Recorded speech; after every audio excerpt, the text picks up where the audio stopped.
আসসালামু আলাইকুম সুপ্রিয় শিক্ষার্থী, তোমাদেরকে স্বাগত জানাচ্ছি আজকের নতুন ভিডিওতে। আমি আজকে তোমাদেরকে জানিয়ে দেব নার্সিং ভর্তি প্রস্তুতি 2025 সিলেবাস সম্পর্কে। দেখো, তোমরা অনেকে কনফিউশন নার্সিং পরীক্ষা দিচ্ছ, প্রস্তুতি নিচ্ছ, অথচ কোন বিষয় প্রস্তুতি নেবা, কোনটা পড়তে হবে এটা তোমরা অনেকে এখনও জানো না। সুতরাং যারা নতুন একেবারে তাদের জন্য ভিডিওটা খুবই কাজে দিবে। খেয়াল করো সবাই। দেখো, BSc nursing, diploma nursing, midwifery nursing, তিনটা পার্টে আমি আলাদা আলাদা করে তোমাদেরকে আলোচনা করবো। দেখো, বাংলার জন্য তোমরা কি পড়তে পারো। বাংলার জন্য তোমরা পড়বে এইচএসসির বাংলা এবং বিগত সালের প্রশ্ন সমাধান, প্লাস নবম দশমের হচ্ছে ব্যাকরণ বই।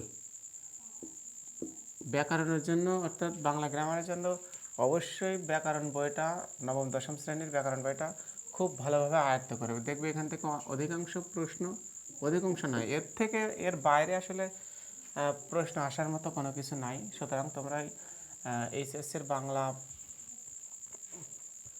বই এবং বিগত সালের প্রশ্ন 9-10-এর ব্যাকরণ বইটা অবশ্যই তোমরা আয়ত্ত করবে। কেমন? এবার দেখো, ইংরেজির জন্য কী বলি, ইংরেজির গ্রামাটিক্যাল আইটেমগুলো সবই দেখবেন, noun, preposition, part of speech, gender, correction, narration ইত্যাদি। এছাড়া বিগত সালের প্রশ্নগুলো তোমরা খুব ভালোভাবে ফলো করবে। দেখো, বিগত সালের প্রশ্ন থেকেই কোনো কিছু কয়েকটি প্রশ্ন তোমাদের জন্য আসে। এবার ম্যাথের জন্য কি পড়বো? ম্যাথের জন্য নবম দশমের গণিতের বিকল্প কিছু নাই। অর্থাৎ নবম দশমের গণিত যদি তুমি খুব ভালোভাবে আয়ত্ত করতে পারো, তাহলে এখান থেকে প্রশ্ন কমন আসবে। আর কমন না আসলেও তুমি যে নিয়মগুলো ফলো করবে, সেই নিয়মের বাইরে আসলে কোনো কিছু আসার মতো নয়। সুতরাং তুমি নবম দশমের ম্যাথটা খুব ভালো করে প্র্যাকটিস করবে। এবার দেখো, ফিজিক্স, বায়োলজি, কেমিস্ট্রি, এই তিনটার জন্য কি পড়বে? এই তিনটার জন্য তোমার এইচএসসির যে মূল বইটা ছিল, ওই বইটা খুবই ভালো করে পড়বে, প্লাস বিগত সালের প্রশ্ন। জিকে, আসলে জিকের জন্য, জেনারেল নলেজের জন্য এর বাইরে কোনো কিছু নাই। অর্থাৎ আন্তর্জাতিক, বাংলাদেশ বিষয়াবলী সব কিছুই তোমার হচ্ছে জেনারেল নলেজের মধ্যে। সুতরাং জেনারেল নলেজের বাধা ধরা কোনো সিলেবাস নাই। তুমি বাংলাদেশের নদী, ভৌগোলিক অবস্থা, তোমার হচ্ছে সার্বভৌমত্ব, সংবিধান, হ্যাঁ, তারপরে আরও কী বলা যায়, যে মুক্তিযুদ্ধ, রাষ্ট্রীয় ব্যবস্থা, সব কিছুই এই সাধারণ জ্ঞানের মধ্যে। নদী আর আন্তর্জাতিক বিষয়ের মধ্যে আন্তর্জাতিক সম্পর্ক, বিশ্বের বর্তমান পরিস্থিতি ইত্যাদি তোমার জেনারেল নলেজের মধ্যে প্রশ্ন অন্তর্ভুক্ত। এবার দেখো, নার্সিং ভর্তি প্রস্তুতির ডিপ্লোমা মিডওয়াইফারি সেক্টরে যে প্রশ্ন পড়ে, সে কেমন ধরনের প্রশ্ন পড়ে বা সিলেবাস কী, সেটা আমি তোমাদেরকে জানাচ্ছি। দেখো, ডিপ্লোমা মিডওয়াইফারিদের জন্য সিলেবাস একই, বিএসসির জন্য একরকম, কিন্তু ডিপ্লোমা মিডওয়াইফারি সিলেবাসের জন্য একটু ব্যতিক্রম, কিন্তু দুইটা একই। দেখো, বাংলার জন্য তোমাদের একই সাজেশন, এইচএসসির বই এবং নবম ও দশম শ্রেণীর ব্যাকরণ। এইচএসসির বই এবং নবম ও দশম শ্রেণীর ব্যাকরণ বই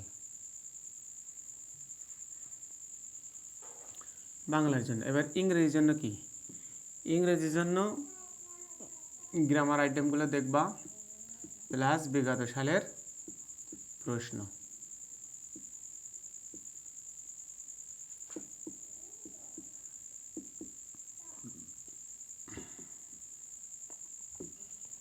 এবার দেখো, ম্যাথের জন্য তোমরা কী করবে? ম্যাথের জন্য একই সাজেশন থাকবে তোমাদের জন্য। নবম ও দশম শ্রেণীর গণিত, বীজগণিত, পাটিগণিতটা খুবই ভালোভাবে আয়ত্ত করবে। দেখে এখান থেকে কিছু প্রশ্ন তোমাদের কমন আসবে, এবং কমন না আসলেও তোমরা দেখবা যে এই যে নিয়মগুলো তোমরা আয়ত্ত করেছো, নিয়মগুলো যে জেনেছে, এই নিয়মের বাইরে কোনো কিছু আসবে না। এবার দেখো, জেনারেল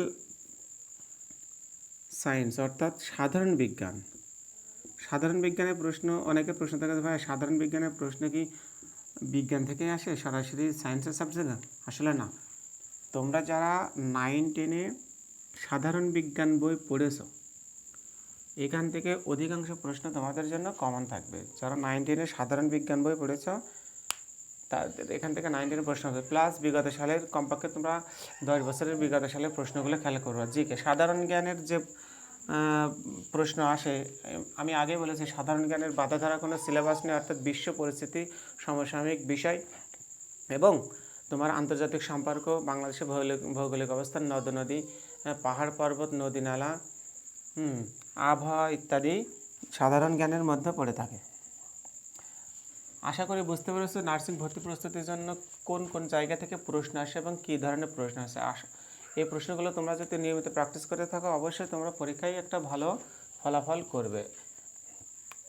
আচ্ছা, তোমাদের জন্য একটা অ্যানাউন্স দিয়ে রাখি, দেখো রাসেল স্যার 90 আমার ফেসবুক পেজ, আর যে কোনো তথ্যের জন্য 01742184042 নাম্বারটা তোমরা সংগ্রহে রাখতে পারো এবং যে কোনো তথ্যের জন্য তোমরা এখানে আমাকে নক করতে পারো। সবাইকে ধন্যবাদ।